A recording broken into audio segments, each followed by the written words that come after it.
Dhanik Bharat Educational Institutions, Inter, IIT, JEE, NEET, admission opened. Chennai super Kings కు చుక్కలు చూపించింది Gujarat. CSK బౌలర్లను కుందేశారు Sudarshan Gill. 53 బంతుల్లో 84 పరుగులు చేశాడు సాయి సుదర్శన్.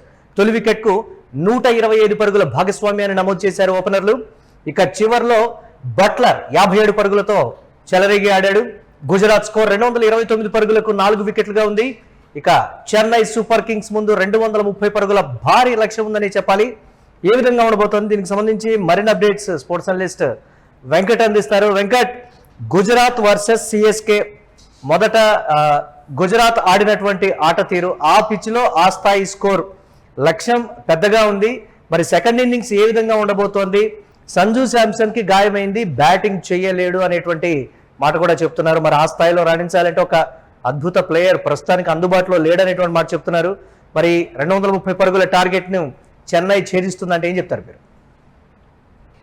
ఆ పిచ్ కండిషన్ బట్టి చూస్తే ఛేదించేటువంటి అవకాశం అయితే స్పష్టంగా కనపడుతుంది. అయితే సంజు శాంసన్ బ్యాటింగ్ కు వస్తున్నాడు. ఇప్పుడు మనకు అందుతున్నటువంటి లేటెస్ట్ అప్డేట్స్ కానీ మనకు కనపడుతున్నటువంటి విజువల్స్ ప్రకారం కానీ చూస్తే సంజు శాంసన్ బ్యాటింగ్ రెడీ అయినట్లుగా కూడా తెలుస్తుంది. ఇప్పటికే అటు మైక్ హర్షీతో కూడా అతను కన్వర్జేషన్ కూడా చూడటం జరిగింది. అంటే ఆ గాయానికి సంబంధించి కూడా పూర్తి స్థాయిలో, చేతి గాయానికి సంబంధించి కూడా పూర్తి స్థాయిలో ట్రీట్మెంట్ జరిగింది. ప్రస్తుతానికి మ్యాచ్ కి ఇబ్బంది లేకుండానే ఏర్పాటు చేసినట్టుగా కూడా తెలుస్తుంది.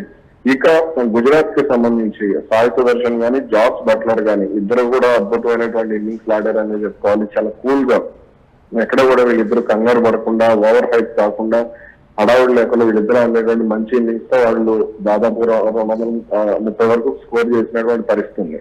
అదే విధంగా అటు చెన్నై బౌలర్లకు సంబంధించి చూసుకుంటే అంశుల్ కాంబోజ్ ఆ కీలక సమయంలో ఆ సాయి సుదర్శన్ వికెట్ తీయడం అనేది చెన్నై కొంత స్కోర్ కంట్రోల్ చేసింది అనేది అయితే మనం స్పష్టంగా చెప్పుకోవచ్చు.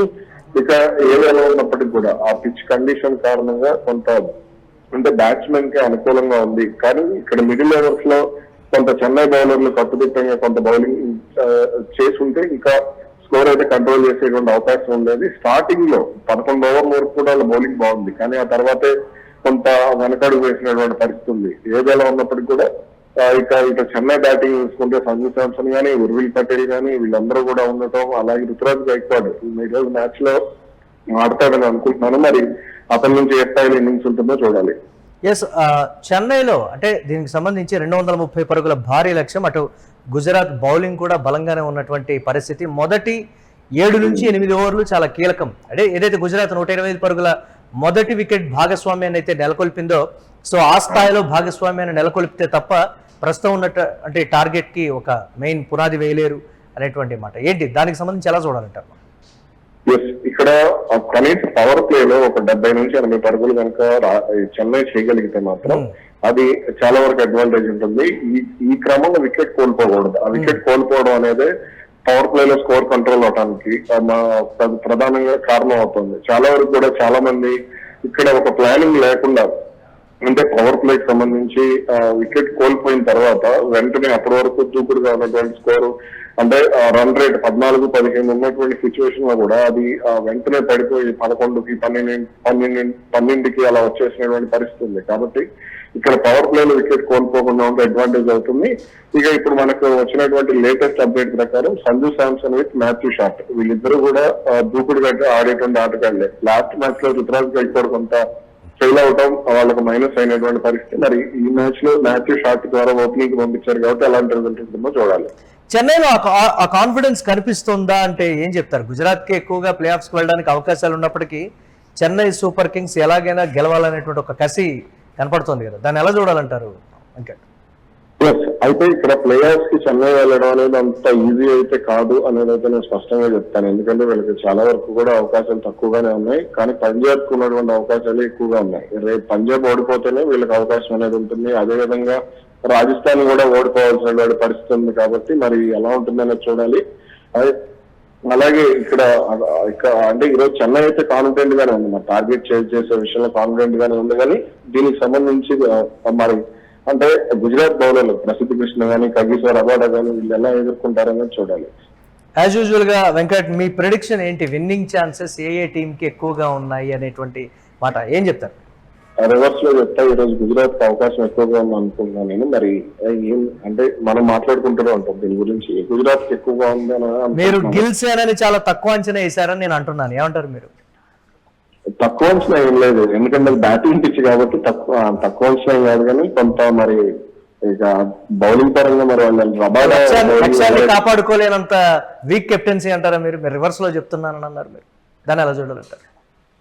ఫస్ట్ ఓవర్ కి వికెట్ పడింది కదా సిరాజ్, ఓకే. అది సంజు శాంసన్ అవుట్. సో మరి అంటే ఇక లక్ష్యాన్ని కాపాడుకుంటారో లేదనేది తర్వాత దాన్ని బట్టి ఉంటుంది. కానీ చెన్నై బ్యాటింగ్ అయితే టాప్ ఆర్డర్ మొత్తం కూడా బలంగానే ఉన్నటువంటి పరిస్థితి. మరి చూద్దాం ఏమవుతుంది అనేది. అంటే మీరు రివర్స్ లో చెప్పారు అని అన్నారంటే చెన్నై గెలుస్తుంది అనేటువంటి మాట చెప్పారు. సో అది చెప్పలేను, గుజరాత్ అనుకుంటున్నాను నేను. మరి ఈ రోజు ఏం జరుగుతుందో చూడాలి. కానీ ఫస్ట్ బాల్ అయితే చెన్నై వికెట్ కోల్పోయింది. అంటే match turning players. So first innings మనం ఆల్రెడీ చూసాం, సెకండ్ ఇన్నింగ్స్ లో ఇటు బౌలింగ్ సైడ్ కానీ లేకపోతే చెన్నై బ్యాటింగ్ సైడ్ కానీ ఎవరిని మీరు ఎస్టిమేట్ చేస్తున్నారు? నేను ఈ రోజు చెన్నై నుంచి ఉర్విల్ పటేల్ గానీ రుతురాజ్ గైక్వాడ్ గానీ వీళ్ళిద్దరి నుంచి ఒక మంచి ఇన్నింగ్స్ అయితే ఉంటుంది అనుకుంటున్నాను. అలాగే బౌలింగ్ పరంగా రబాడా నుంచి కొంత వాళ్ళకి గైక్వాడ్ ఇంకా గాడిలో పడలేదు అనే పరిస్థితి.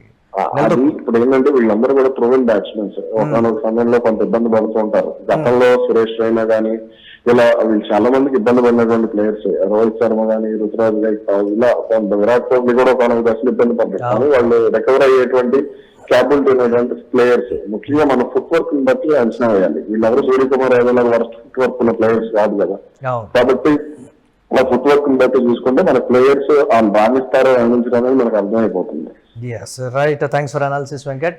ఇక చెన్నై సూపర్ కింగ్స్ కు చుక్కలు చూపించింది గుజరాత్. సిఎస్కే బౌలర్లను సాయి సుదర్శన్ గిల్ కుమ్మేశారనే చెప్పాలి. 53 బంతులు 84 పరుగులు చేశాడు సాయి సుదర్శన్. తొలి వికెట్ కు 125 పరుగుల భాగస్వామ్యాన్ని గుజరాత్ ఓపెనర్లు నమోదు చేశారు. ఇక 57 పరుగులతో చివర్లో హాఫ్ సెంచరీతో చెలరేగి ఆడాడు బట్లర్. గుజరాత్ స్కోర్ 229 పరుగులకు 4 వికెట్లుగా ఉంది. ఇక చెన్నై సూపర్ కింగ్స్ ముందు 230 పరుగుల భారీ లక్ష్యం అయితే ఉంది. చూడాలి చెన్నై ఏ విధంగా ఆడుతుందనేది.